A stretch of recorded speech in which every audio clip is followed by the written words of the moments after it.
Way back when I was in college, Elizabeth Kubler-Ross did some pioneering academic work in the process of dying, and she came up with an interesting model to describe grief.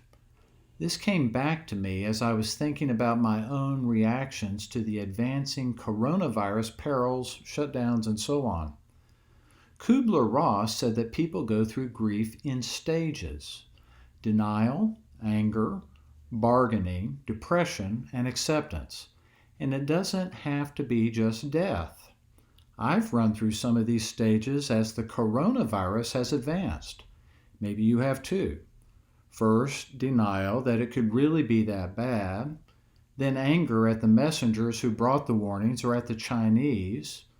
Then bargaining, at least in our minds, seeing that if we do such and such, then maybe it won't be so bad.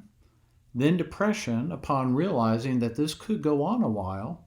And finally, acceptance, which may well still be out there in front of us.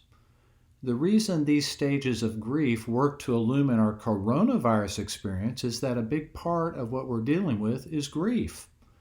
Grief at losing our regular patterns, our usual people connections, planned vacations, and maybe a good bit of money, real losses, which bring real grief. So, whatever stage you're in, I'd suggest that you give it voice in prayer.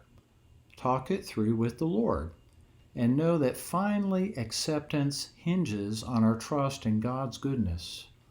Romans 8:28 is true. He really does work good in all things for those who love him.